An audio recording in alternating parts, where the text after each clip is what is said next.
भारी बारिश के बाद नेपाल द्वारा बड़ी मात्रा में पानी छोड़े जाने से उत्तर प्रदेश, बिहार के कई जिलों में बाढ़ की स्थिति उत्पन्न हो गई है। कई जिलों में प्रशासन ने रेड अलर्ट जारी किया है।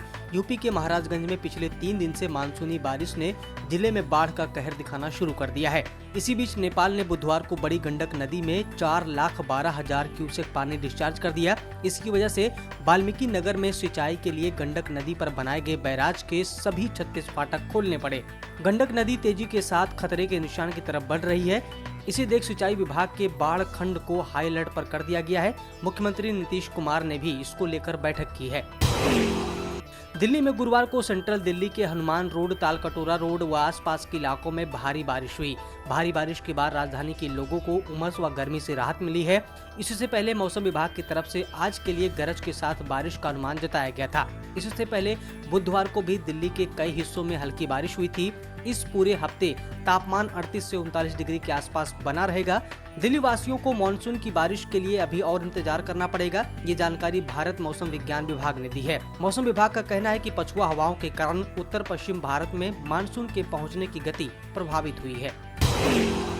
धरती को उसका 5वां महासागर मिल गया है। आपको बता दें कि महासागर तो पहले से था, लेकिन उसे अब 5वें महासागर की मान्यता मिल गई है। ये मान्यता नेशनल जियोग्राफिक सोसाइटी ने दी है। 5वें महासागर का नाम साउदर्न महासागर है। ये अंटार्कटिका में है। इससे पहले धरती पर 4 महासागर थे, अटलांटिक, प्रशांत, हिंद और अंटार्कटिक महासागर। अब इसमें साउदर्न महासागर का भी नाम जुड़ गया है।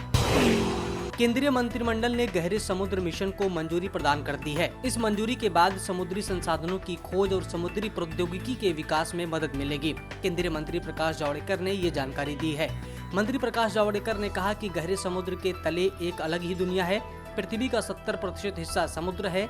उसके बारे में अभी बहुत अध्ययन नहीं हुआ है। गहरे समुद्र संबंधी मिशन को मंजूरी प्रदान कर दी गई है। इससे एक तरफ ब्लू इकोनॉमी को मजबूती मिलेगी, साथ ही साथ समुद्री संसाधनों की खोज और समुद्री प्रौद्योगिकी के विकास में मदद मिलेगी।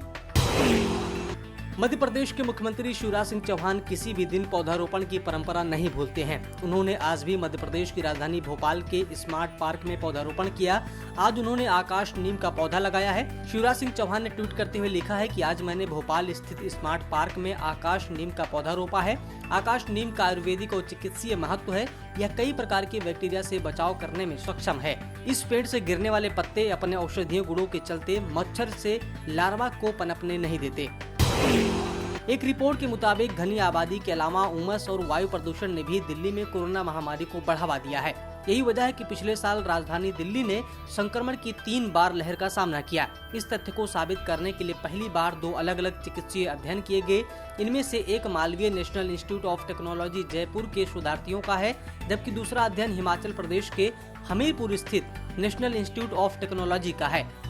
मेडिकल जर्नल मेडिरेक्सू में प्रकाशित दोनों अध्ययनों में ये साबित हुआ है कि वायु प्रदूषण के मामले में सबसे गंभीर राष्ट्रीय राजधानी में PM2.5, PM10, SO2, NO2 और O3 और कार्बन डाइऑक्साइड महामारी के प्रसारित होने में सहायक रहा है।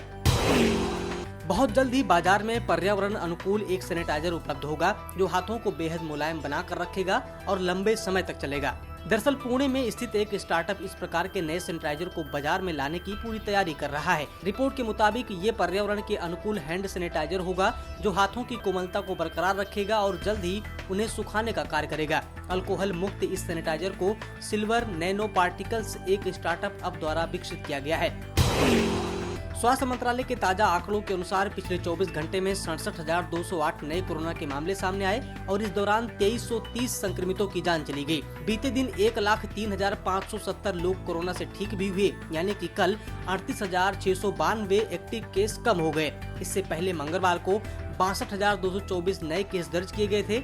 इस वक्त देश में कुल कोरोना के केस 2,97,313 हैं। कुल डिस्चार्ज हो चुके लोगों की संख्या 2,84,91,670 है। कुल एक्टिव केस 8,26,740 हैं, जबकि कुल मौत का आंकड़ा 81,903 है।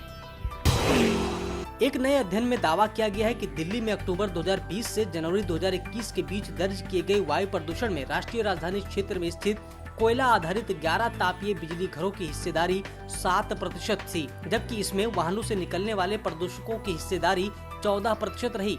PM 2.5 प्रदूषकों को लेकर एक नए अध्ययन में इस बात का दावा किया गया है। अध्ययन का निष्कर्ष इस लिहाज से महत्वपूर्ण है कि दिल्ली सरकार ने हाल ही में उच्चतम न्यायालय से शहर में स्थित उन तापीय बिजली घरों को बंद करने संबंध निर्देश देने को कहा है जो पुरानी प्रदूषण फैलाने वाली तकनीक का इस्तेमाल कर रहे हैं। अध्ययन करने वाली दिल्ली स्थित गैर लाभकारी संस्था council on energy, environment and water है। ऑक्सफोर्ड की कोरोना वैक्सीन का भारत में एस्ट्राजेनेका के सहयोग से तैयार कर रही पुणे स्थित देश की सबसे बड़ी दवा निर्माता कंपनी सीरम इंस्टीट्यूट की योजना अब नोवावैक्स वैक्सीन का बच्चों पर ट्रायल करने की है। समाचार एजेंसी एएनआई ने सूत्रों के हवाले से बताया है कि जुलाई के महीने में सीरम इंस्टीट्यूट नोवावैक्स वैक्सीन का बच्चों के ऊपर परीक्षण कर सकती है। इसके साथ ही सीरम इंस्टीट्यूट देश के सितंबर तक अमेरिकी कंपनी नोवावैक्स की कोरोना वैक्सीन के आने की उम्मीद कर रही है। सब्सक्राइब करें पर्यावरण पोस्ट।